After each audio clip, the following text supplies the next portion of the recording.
नमस्कार दोस्तों, आज आप जो कहानी देखने जा रहे हैं वो एक सच्ची घटना पर आधारित है। ये घटना मेरी नानी के साथ घटी थी, जिसे आज मैं आप सबको बताने जा रही हूँ। कहानी शुरू करने से पहले यदि आप हमारे चैनल पर नए हैं तो हमारे चैनल को सब्सक्राइब करें और बेल आइकन प्रेस करें ताकि ऐसी ही खौफनाक और डरावनी हॉरर स्टोरी आपको मिलती रहे। तो चलिए आपका ज्यादा टाइम वेस्ट ना करते हुए कहानी पर आते हैं। ये बात तब की है जब मेरी नानी प्रेग्नेंट थी और वो अपने मायके आई हुई थी। पहले के जमाने में कोई औरत माँ बनने वाली होती थी तो वो अपने मायके आया करती थी।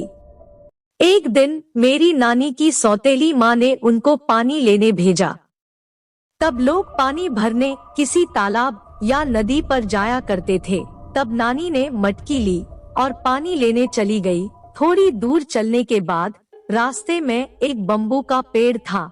उसमें से एक बम्बू रास्ते के बीचों बीच अचानक गिर गया। नानी ने सोचा कि ये बम्बू के ऊपर से निकल जलती हूँ। सोच के वो जैसे ही वो बम्बू को उलगने ही वाली थी कि अचानक पीछे से एक औरत ने उनका हाथ पकड़ा और पीछे खींचा और बोली, ये क्या करने जा रही हो तुमने देखा नहीं कि क्या हुआ?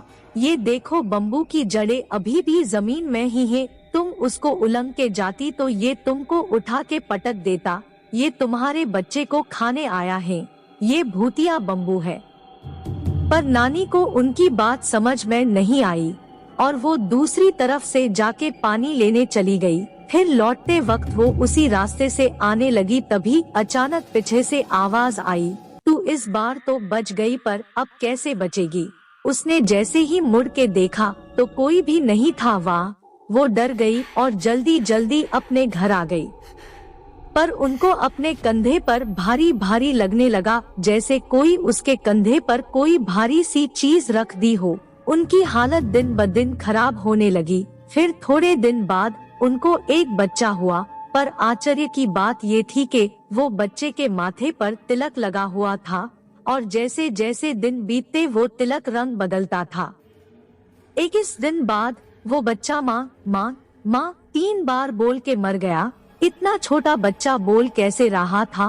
वैसे ही दूसरी बार एक बच्चा हुआ, उसके माथे पर भी वैसा ही तिलक था। वो भी 7 दिन बाद माँ माँ माँ बोल के मर गया। किसी को कुछ समझ में नहीं आ रहा था कि ये क्या हो रहा है।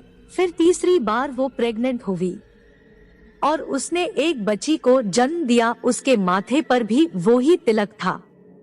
क्या रहस्य है इस जन्म तिलक का और ये बच्ची के साथ आगे क्या होता है और वो आवाज किसकी थी? जानने के लिए हमारी चैनल को सब्सक्राइब करके बेल आइकॉन ऑन कर लीजिए और कहानी में बने रहे। मिलते हैं कहानी के अगले भाग में।